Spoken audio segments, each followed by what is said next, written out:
Nah saudara, hari ini saya ingin berbicara bagaimana kita meningkatkan kualitas kerohanian kita. Dengan meningkatkan kualitas kerohanian kita, kita meningkatkan juga kualitas kehidupan kita. Kitab Mazmur memberikan pengajaran tentang itu. Pasal 1 sampai pasal 3. Dia berbicara bagaimana kualitas kehidupan orang yang diberkati Tuhan dan orang yang berbahagia. Karena itu pada ayat yang keempat sampai ayat yang keenam, sebaliknya bandingan orang yang tidak berbahagia di kemudian. Ayat yang pertama kalau kita perhatikan, simak dengan baik-baik. Saya harap saudara lebih banyak menyimak firman Tuhan. Berbahagialah orang yang tidak berjalan menurut nasihat orang fasik, yang tidak berdiri di jalan orang berdosa, dan tidak duduk dalam kumpulan pencemooh. Saya ingin bahas dulu berbahagialah. Asre hais. Berbahagialah orang itu. Kata asre berakar dari bahasa Ibrani asar. Asar artinya diberkati. Jadi bahagia di dalam Alkitab itu karena berkat Tuhan. Kalau tidak diberkati, saudara tidak dapat meraih kebahagiaan. Jadi kata asre berasal dari kata asar. Asar berarti berkat. Ada dua kata berkat berakar dalam bahasa Ibrani. Satu barakah, menjadi barakah itu baruh, itu juga kata berkat, barah. Lalu yang kedua adalah kata asar tadi, asar berkat.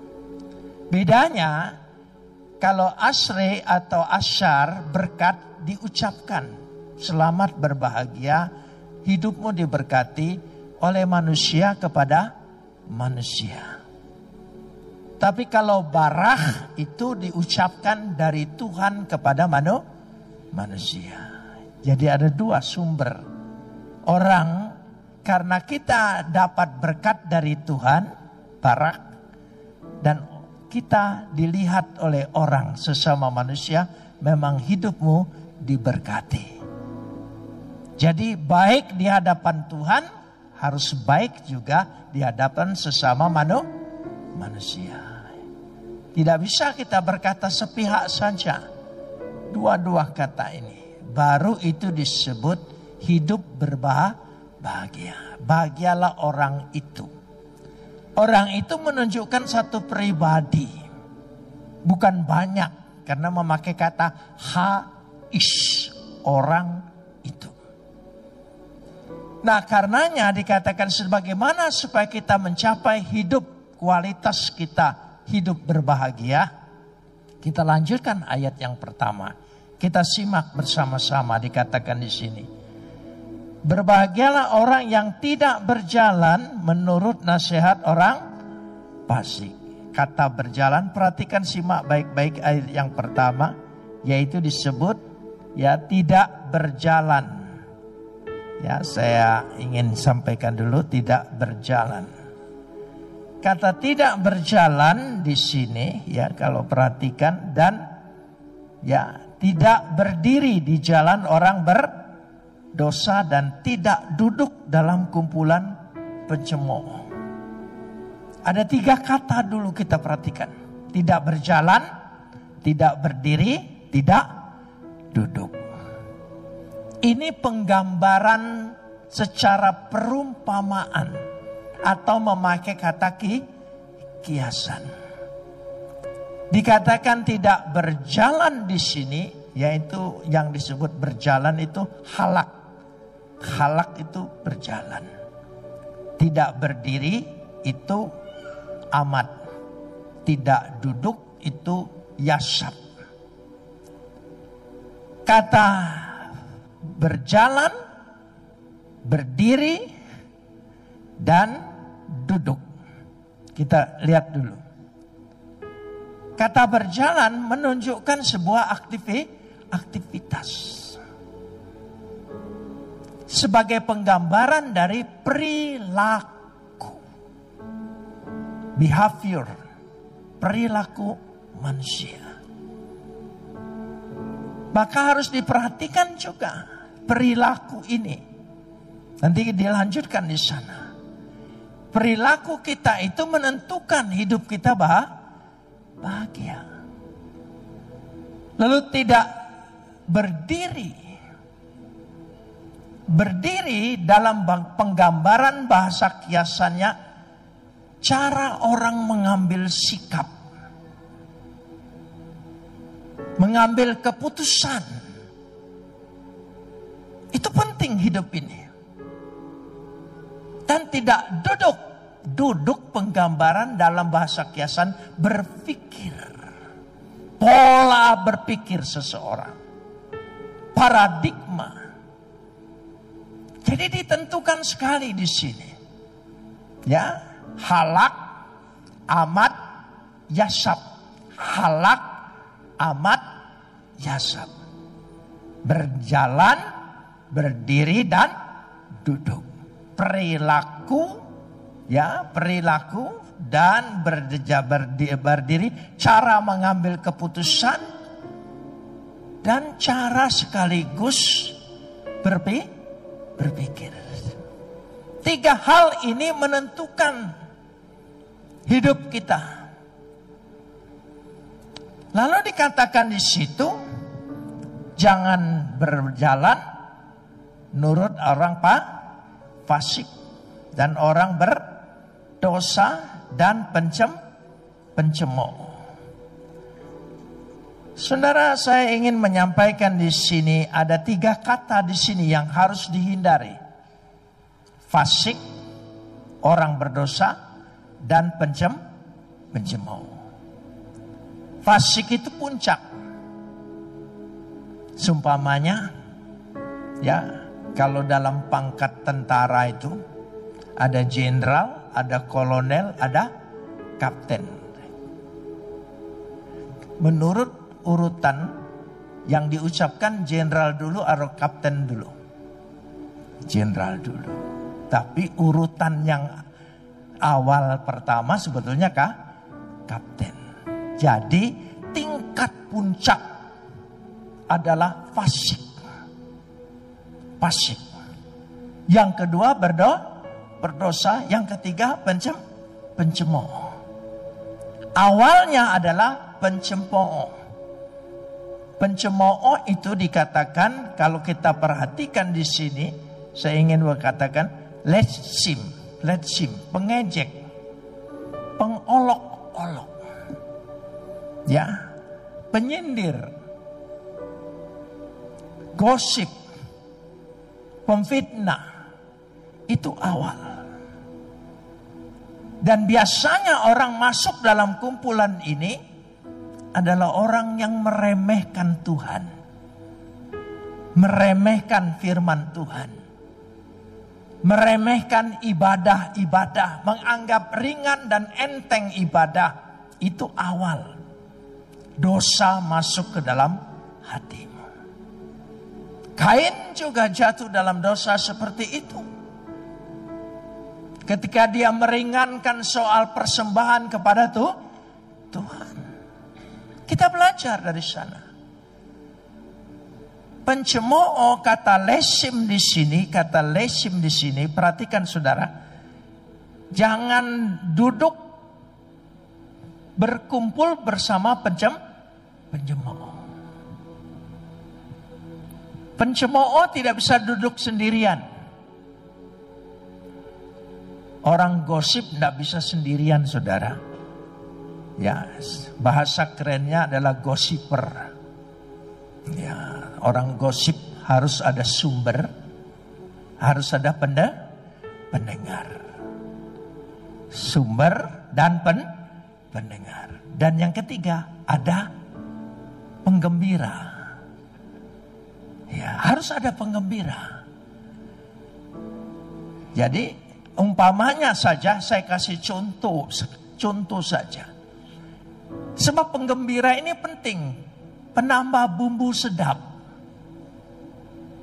Sehingga gosip itu menjadi enak. Saya kasih contoh. Sumber berkata, orang yang digosipin pasti yang tidak hadir di situ. Tidak kumpul di sana. Kalau kumpul tidak jadi sumber. Tapi begitu saudara kumpul di sana dan saudara tidak kumpul, saudara jadi objek. Karena itu harus dihindari kumpulan seperti ini. Loyasap. Tidak boleh kita biasakan. Sumber berkata, ibu itu rambutnya tidak dikeramas, kurang mandi. Si pendengar, si pembumbu berkata, banyak kutunya. Itu saudara. Kutunya, iya. Ya, penggembira berkata lagi, saya lihat sendiri. Itu tambah seru, bumbu sedap. Nah ini tidak boleh, ini awal saudara merusak kerohanianmu. Bibit-bibit engkau berbahaya. Loyasap, tidak boleh duduk bersama pencemooh itu. Tidak boleh bergaul bersama dia. Tidak boleh biarkan dirimu terlibat untuk mendengar mereka. Loyasap, tidak boleh. Ini awal daripada kerohanian kita jatuh. Kering. Tidak ada spiritnya lagi. Tidak ada semangatnya lagi. Jangan biarkan itu. Ini penting sekali. Saya tidak ingin mengatakan apa-apa. Waktu Adam dan Hawa, ya, ada wanita lain enggak? Tidak ada. Tapi Hawa itu enggak bisa kalau enggak ngobrol. Dia harus ada tempat untuk ngobrol. Siapa yang pertama diajak ngobrol oleh Hawa? Iblis. Ngobrol dia tentang pohon pengetahuan. Ini hati-hati. Ini mulai kejatuhan.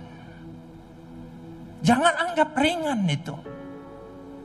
Sebab dari gosiper menjadi memfitnah, merusak reputasi orang, merusak kehidupan orang. Dan itu berbahaya. Tanpa sadar kita sudah merusak spirit kita, kerohanian kita. Mulai jatuh sebagai orang berdosa, hataim. Dari letsim menjadi hataim, berdosa. Berdosa. Karena merusak hidup orang, reputasi orang, nama baik orang. Jangan dianggap itu ringan loh saudara.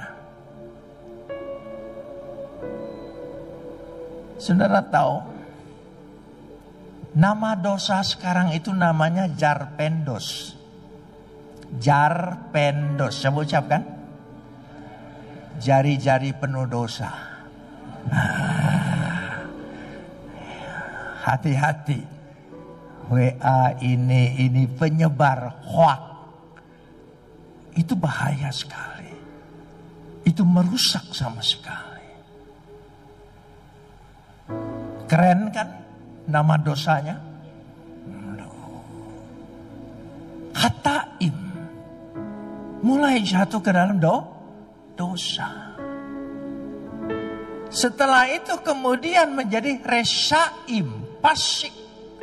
Orang yang berontak kepada Tuhan, orang yang melawan Tuhan, menentang Tuhan. Hidupnya bertolak belakang dengan firman Tuhan. Jadi sekali lagi, leadership, pencemooh, khataim, orang berdosa, resyaim adalah orang yang fasik. 3 tahap ini. Dikatakan jangan engkau duduk bersama mereka, jangan engkau berdiri bersama mereka, dan jangan engkau berjalan bersama mereka. Jangan. Jelas sekali. Lo amat. Lo itu dalam bahasa Ibrani tidak. Amat itu berdiri. Jangan sependirian dengan mereka. Ini penting. Ini ayat yang pertama. Kalau kita menghindari dari sini, kerohanianmu akan meningkat. Kalau kita tetap saja dalam lingkungan itu, kumpulan itu, sejalan dengan itu, sepikir dengan itu, kerohanian kita tidak bisa meningkat. Meskipun kita berulang-ulang tiap minggu pergi ke gereja, sia-sia. Kerohanian kita kering.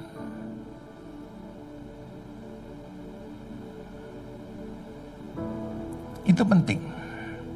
Saudara ingin kualitas kerohanian kita meningkat? Amin. Amin. Kita lanjutkan ayat yang kedua. Kita lanjutkan ayat yang kedua. Mari kita lihat bersama-sama. Tetapi apa dikatakan di situ? Ya. Yang kesukaannya adalah Taurat Tuhan. Tetapi kenapa pakai kata tetapi dulu? Ki'im dalam bahasa Ibrani. Ki'im. Sebaliknya dari ayat pertama tadi. Sebaliknya kesukaanmu bukan poin 1, poin 2, poin 3. Letsim, pencemooh, hataim, berdosa, dan resyaim, fasik. Tetapi ki'im untuk menunjukkan bertentangan. Saya kasih contoh. Kadang-kadang kita ini minta maaf dengan orang, tapi membatalkan maaf kita. Maaf ya, tetapi percuma kalau sudah maaf tapi pakai tetapi. Berarti tidak maaf. Maafkan saya, tetapi alasan. Ki'im, tetapi ya, yang kesukaannya hepso, kesenangannya, kegemarannya, kerinduannya.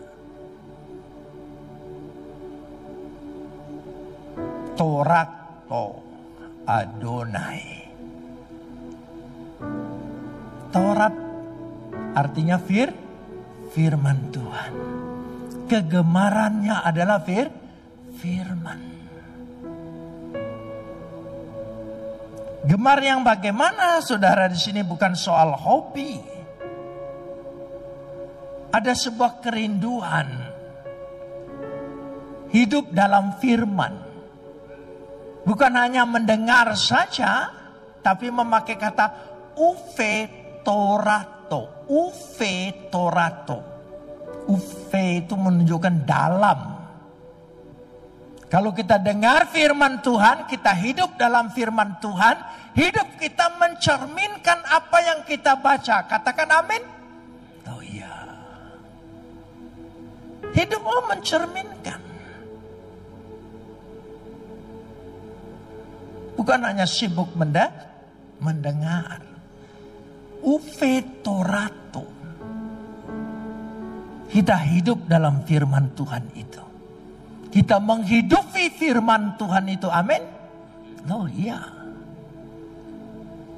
Yang kesukaannya merenungkan. Kata merenungkan memakai kata yehge. Yehge itu bukan hanya merenungkan saja, tetapi juga meditasi. Meditasi bukan meditasi bertapa, tapi merenungkan firman Tuhan itu. Kata yehge diterjemahkan meditasi, dapat diterjemahkan juga inspirasi. Dibukakan pikiran kita. Kadang-kadang kita semua ingin usahakan. Kadang-kadang ingin membuka usaha yang baik, tapi tidak tahu harus usaha apa. Ya kan? Tapi kalau saudara baca firman Tuhan, percayalah firman Tuhan itu memberikan inspirasi, ilham. Meditasi, inspirasi, kata yehge, ya, dan iluminasi. Dia memberikan pencerahan, membuka pikiran kita. Apa yang kita tidak lihat dilihatkan oleh firman Tuhan. Coba imani, karena firman Tuhan ini adalah pekerjaan Roh Kudus. Sehingga firman Tuhan ini kumpul menjadi Alkitab. Siapa yang mengilhamkan para penulis itu? Roh Kudus. Berarti waktu kita baca firman Tuhan, Roh Kudus bekerja. Ketika engkau percaya firman Tuhan, engkau mengamini firman Tuhan, Roh Tuhan bekerja. Roh Tuhan membuka pikiranmu, memberikan inspirasi, iluminasi. Bahkan kita bisa mendapat sesuatu, kontemplasi. Itu kata yehge. Coba ucapkan. Yehge. Itu merenungkan. Bukan merenungkan mikir, ngelamun. Bukan. Karena kita percaya firman Tuhan adalah karya Roh Kudus. Ketika kita membaca firman Tuhan, Roh Kudus berkarya atas pikiran kita, atas hati kita, atas hidup kita. Memberikan inspirasi kepada kita, iluminasi kepada kita, kontemplasi kepada kita. Sehingga sepertinya tidak ada jalan buntu, tapi Tuhan bukakan jalan. Amin saudara. Tuhan bukakan jalan. Diberikan sesuatu pemikiran yang luar biasa. Dahsyat sekali. Saya kasih contoh. Waktu saya di penjara, saya selalu kesaksiannya itu penjara. Karena ketika saya mengikuti Yesus, hanya setahun dari mengikuti Yesus langsung masuk penjara. Bukan karena nipu, mencuri, korupsi, tapi karena percaya Yesus. Saya ditahan 6 tahun dalam penjara. Zaman dulu ditahan dulu. Pempres 11 subversi dianggap. Ya, tidak diadili. Bertahun-tahun ditangkap. Ditahan. Baru nanti 5 tahun setengah baru diadilin, jatuh hukuman 6 tahun. Itu zaman dulu. Dan saya mengalami itu. Dan apa yang terjadi? Ketika saya ditahan, tidak boleh bawa buku, tidak boleh bawa bacaan apa-apa. Enggak boleh. Dilarang sama sekali. Hanya satu-satu yang boleh dibawa, Alkitab. Alkitab. Sementara saya senang orang baca buku sampai hari ini. Kekayaan saya hanya buku. Ya, saya senang sekali baca. Ketika tidak boleh baca, panik saya. Jadi satu-satu yang boleh adalah baca Alkitab. Alkitab. Dan saya berpikir, pikiran saya waktu itu ngitung-ngitung. Mungkin kalau saya tamat 1 kali, Tuhan bebaskan saya. Tamat 1 kali belum bebas. 2 kali belum bebas. Saya baca terus. Selama 6 tahun saya tamat 25 kali baca ini. Saya tahu Tuhan ingin pakai saya supaya menghilangkan semua bacaan-bacaan pikiran saya yang merasuk saya, diganti semua oleh firman Tuhan. Baca ayat yang sama 25 kali coba. Bukan hanya hafal, tapi juga merubah, memberikan sesuatu pencerahan. Memberikan ilham sesuatu yang baru. Coba saudara, supaya kerohanian kita meningkat, sumbernya hanya satu, firman Tuhan. Katakan amin. Ya, saudara mau baca firman Tuhan? Baca. Sudah pernah tamat 1 kali baca Alkitab? Masa belum pernah? Harus sudah. Puji Tuhan. Makanya Tuhan kasih kesempatan.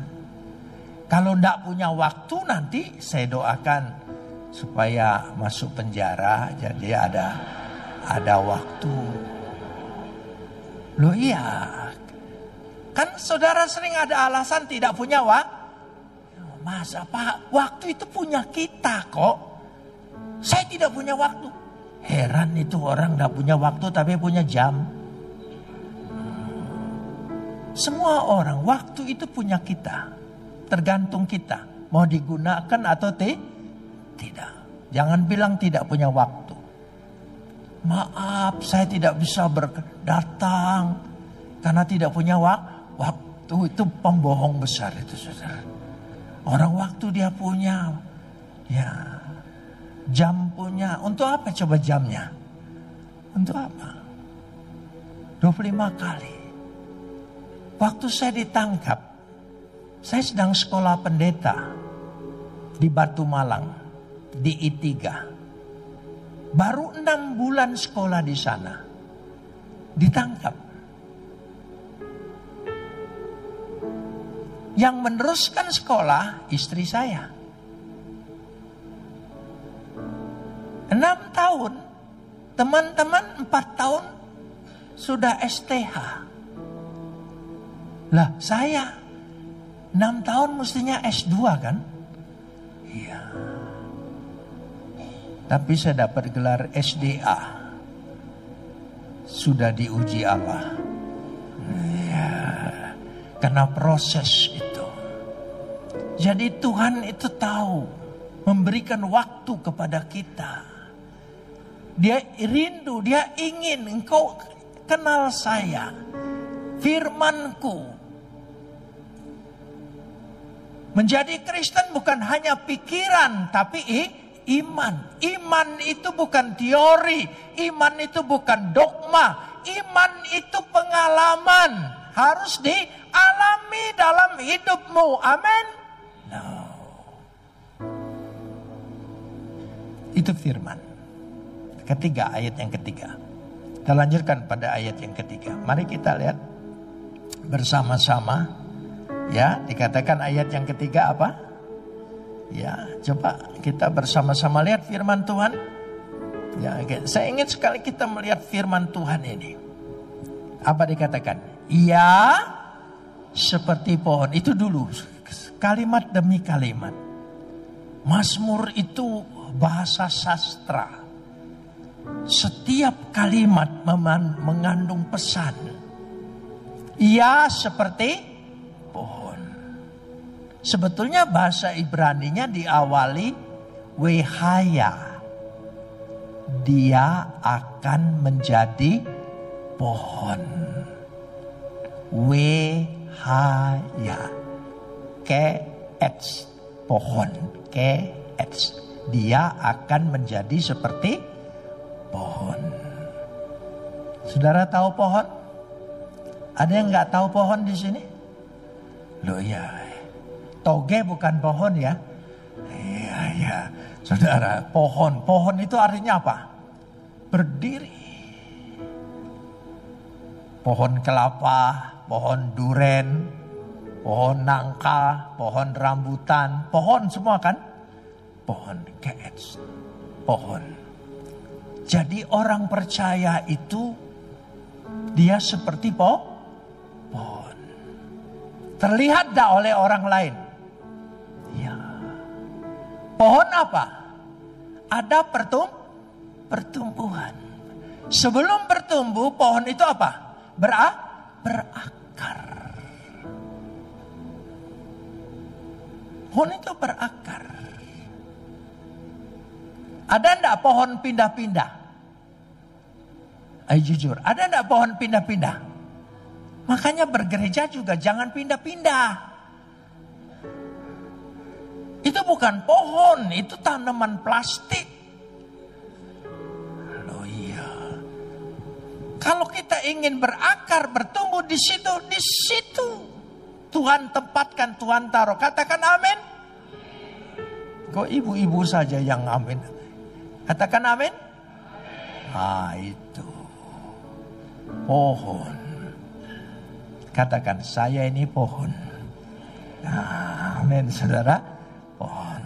Berakar. Alpage mayim. Di tepi aliran air. Di tepi aliran air. Siapa air kehidupan itu? Yesus. Kita bertumbuh berakar dalam Yesus. Pribadi Yesus menjadi role model dalam kehidupan kita. Teladan kita. Hanya Yesus. Jangan teladanin orang. Manusia selalu mengecewakan kita. Jangankan orang lain, suami sendiri sering kecewain, istri sendiri sering kecewain. Ayo jujur, saya ini sudah 56 tahun menikah. 56 tahun, wow. Dengan orang yang sama, wow. Bisa bertahan, wow. Loh iya, itu karena Tuhan. Lama-lama juga tidak tahan kan? Loh iya, kenapa? Kita benar aja salah terus, apalagi salah. Agendanya seminggu bisa saudara loh. Ini saya berani ngomong karena dia tidak hadir sengaja. Ya gitu, karena ada pelayanan di gereja sendiri. Loh, itu karena Tuhan. Tuhan yang membuat luar biasa. Luar biasa. Karena kita menikah makhluk yang luar biasa. Makhluk yang tidak pernah salah. Oh iya saudara. Hawa itu paling hebat. Yang berani ngobrol duluan dengan iblis siapa? Hawa. Yang belajar bohong duluan dengan iblis siapa? Loh yang mengaku ibu-ibu ya. Oh, iya. Jadi makhluk hebat. Saya waktu di penjara dipindah-pindah. Dari Kopkamtib ke RTM, Laksusdah, Laksuspus, pindah. Dipindahkan juga ke Surabaya, ke Kalisosok. Bukan ada perkara. Karena setiap tempat saya menginjili banyak orang dibaptis. Jadi dipindahin. Buka daerah baru. Jadi waktu dipindahin ke Kalisosok, saya tidak mengeluh. Saya hanya berpikir, oh California. Pindah Cipinang, Chicago. Lalu pindah-pindah. Waktu di Kalisosok, saya di selnya ada namanya rumah sakit. Jadi di Kalisosok itu saking besarnya penjara, ada rumah sakitnya, ada lapangan sepak bolanya. Wah itu, kalau tidak percaya masuk sana. Saudara, di rumah sakit, kebetulan dokternya itu kepala rumah sakitnya orang Kristen. Ya saya di sel itu, dia bilang bantu-bantu, saya bantu-bantu dokter. Saya buatin daftar orang pasien. Dari blok mana. Wah saya susun semua dari abjad namanya semuanya. Kalau bebas saya tulis bebas. Terus nanti datang lagi, masuk lagi, saudara. Nah dokter itu dari hari Senin sampai hari Jumat. Dari jam 9 sampai jam 2 siang. Dari jam 2 siang sampai jam 5 ada waktu. Saya minta izin dokter, boleh enggak saya wawancara dengan narapidana ini. Perkara apa, termasuk Husni Kasdut, hukuman mati yang ada di Kalisosok. Saya pernah wawancara, saya injili, saya wawancara. Saya tanya mereka, kenapa sampai ketangkep? Kan kalau pencuri, perampok, kan sudah persiapan. Supaya tidak ketangkep, kenapa sampai ketangkep? Jawaban mereka mengherankan saya. Rata-rata mereka menjawab di luar dugaan saya. Saya durhaka dengan ibu saya. Saya mengkhianati istri saya. Loh, enggak ada kasusnya. Kenapa sampai ketangkap? Rupanya sialnya ketangkap itu karena dia durhaka dengan ibunya dan mengkhianati istrinya. 75% mereka jawab seperti itu. Akhirnya saya berkesimpulan 2 wanita keramat dalam hidup kita. Ibu dan istri. Katakan apa? Ibu dan istri. Sekali lagi katakan apa? Hati-hati, itu wanita keramat dalam hidup kita. Saudara, amin saudara. Jangan sampai kita durhaka dengan ibu dan mengkhianati istri. Tidak usah berdusta dengan istri. Percuma. Dia belajar bohong dari sumbernya. Kita belajar bohong dari dia. Saudara, percuma. Dia pasti tahu. Dia pura-pura aja. Oh dia tahu itu. Dia pura-pura aja itu saudara. Makanya lebih baik pagi ini bertobat, berjanji saya tidak akan bohong lagi dengan istri. Ya, seringkali yang paling banyak dibohongin oleh suami siapa? Bukan atasannya, tapi istrinya. Ini di tempat lain. Ya, di Jakarta Selatan, saudara ya. Ini kan Jakarta Timur gitu, saudara. Saya di selatan. Ya, dikatakan. Jadi di tepi aliran air yang buahnya pirio, buahnya ya, yang buahnya dikatakan di sini yang menghasilkan buahnya pada musimnya. Saudara harus ada buahnya. Kalau saudara sungguh-sungguh bersumber sebagai pohon pada Yesus Kristus, sumber air hidup itu, pasti saudara punya buah. Amin. Ya, pohonnya macam-macam tidak apa-apa. Yang penting ada buahnya. Buah juga karakternya sendiri-sendiri. Orang Sumatera itu buahnya duren. Ya, di luarnya kasar, dalamnya lezat. Ya begitu kadang-kadang. Memang kadang-kadang perkataannya, sikapnya kasar, tapi sebetulnya hatinya baik. Katakan amin. Ya, bantu saya dong sesama orang Palembang. Ya, orang Sumatera. Mungkin yang lain juga ada buah kelapa.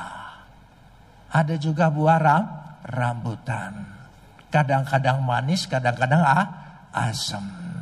Tidak apa-apa. Yang penting proses pohon selalu berbuah. Buah dinikmati oleh orang lain. Amin. Pasti hidupmu bahagia. Karena kita ingin berbuah. Dan dikatakan di situ, ya kalau kita perhatikan, ya coba kita lihat bersama-sama. Buahnya, dan yang tidak layu apa? Daunnya. Daun tidak layu. Pelayanannya tidak layu. Dan dikatakan apa saja yang diperbuatnya, tolong sambung, berhasil. Saudara mau berhasil? Jadilah pohon yang bersumber pada Yesus. Pasti hidupmu berhasil. Yasliyah. Katakan, ya, pasti berhasil. Usahamu, pekerjaanmu, karirmu, rumah tanggamu, masa depanmu.